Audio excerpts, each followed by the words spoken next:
So I guess kind of to the point of, Biden having some issues on his left, he said in, the end of the nominating process, the end of the nominating process, I guess, that he would appoint a woman because there was a real push from the women of the party, who's a large base for the Democratic Party, that there needed to be a woman on the ticket. And now you see that there is, because of the Black Lives Matter movement, a much more of a push for him to nominate a woman of color.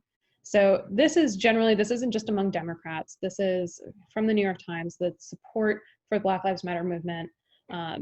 Their headline is that it's increased almost as much in the last 2 weeks as it had in the preceding 2 years. So, in 2017, the beginning of 2018, most Americans did not support the Black Lives Matter movement. But starting in the beginning of 2018 through 2019, and even the beginning of this year, there was a steady increase in support for Black Lives Matter, which just has a huge spike here in the last couple of weeks. And now it's at a net plus 28.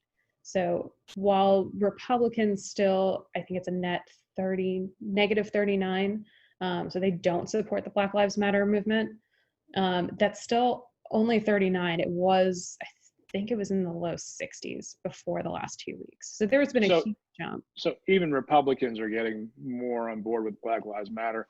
When I looked up on Black Lives Matter, the website, and I think it's important for people to understand that there's this movement that has been branded, and then there's an organization. And I looked up what they believe.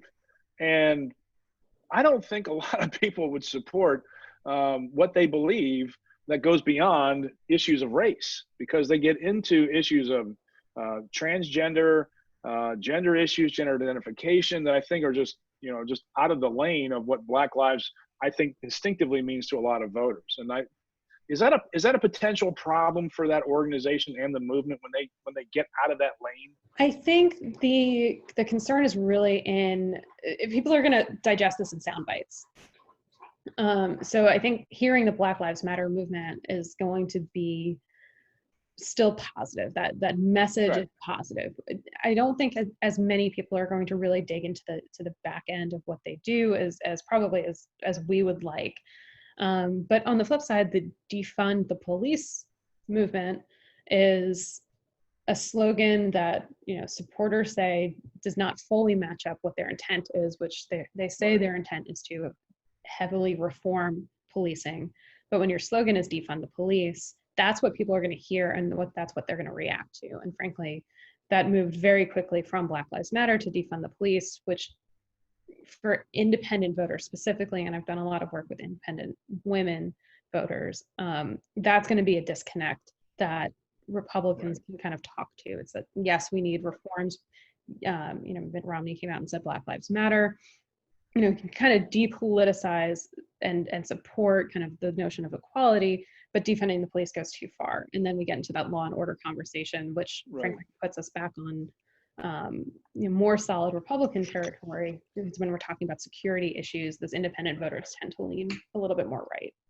Okay, so but when you start that conversation and to get those numbers down, I'm just talking about how politics works for the audience, and how these leads and popularity of certain things that flare up like this, and on a political level, how you sort of mitigate the downside of that is you say, okay, but we can't defund the police. You start bending the curve, if you will, back down.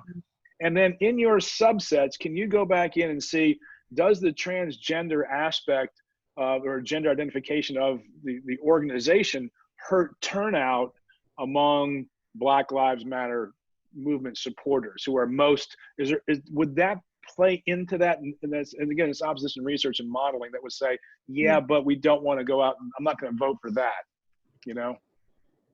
It could. I think it depends on how politically engaged and how much that individual voter kind of looks into, because if someone is really going to be for Black Lives Matter, they're going to be for this no matter what. Yeah.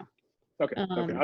But again, it's not about this particular issue. It's about how an issue can be deconstructed by the opponents on a partisan level, and especially when we're modeling turnout. So to that end, I mean, that's when we tend to take, okay, the Black Lives Matter movement kind of spreads beyond that. And it's not necessarily talking more about the movement than the organization. The movement now has turned into defund the police, or a large segment has turned into a defund the police kind of message. And that is much easier to kind of pick apart. So that's kind of where I would see that the messaging goes, where I think that the opposition research is going to flow, and then the modeling will kind of pull those, going back to the security moms. That's who that message is really not going to play with. But to also kind of put this in perspective, this spike that we see here on the slide, it's similar to what we see in support for gun control after a major incident.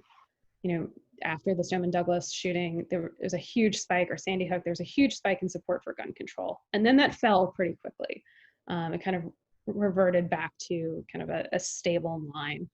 What's interesting here, which makes me think that this might be a little bit more long lasting, is that there has been steady increase in support over the last couple of years, that this isn't just a flat line, a spike, and then it'll go back to a flat line.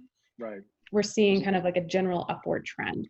So yeah, this is a great chart, and it helps people, I think, when they're looking at this a little bit differently, especially for Republicans in a general election. I mean, I think there's a way to balance the messaging for Republicans going into this one.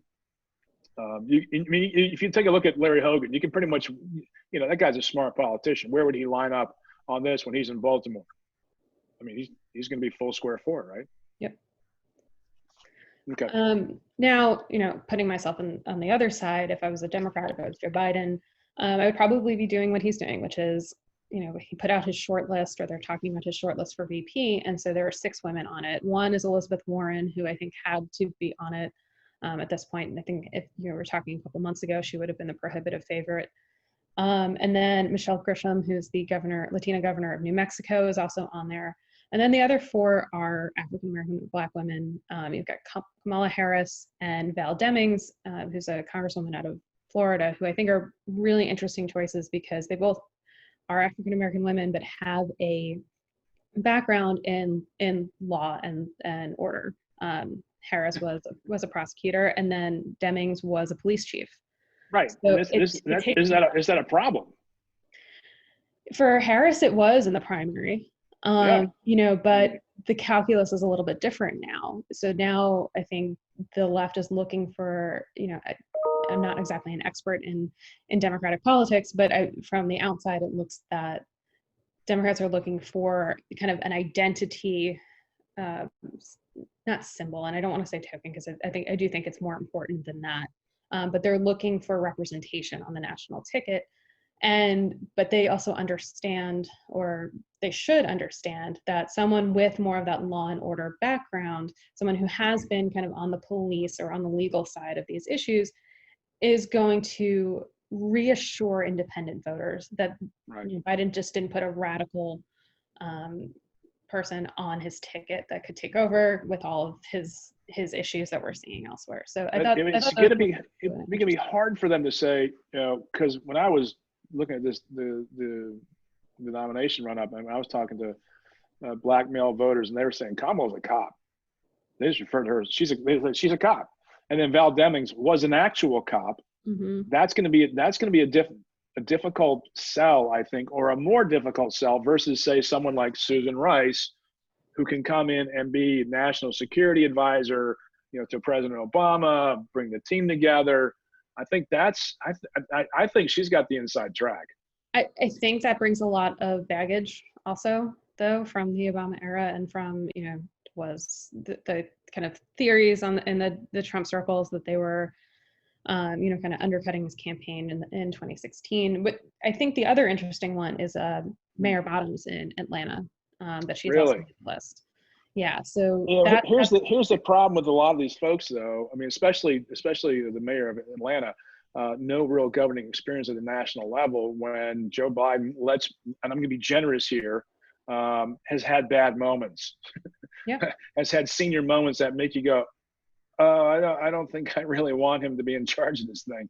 And that's obviously going to be a talking point, a campaign theme for the Republicans when they go after Joe Biden. It's like, the guy's just not all there. And it's easy to make that case. Yes.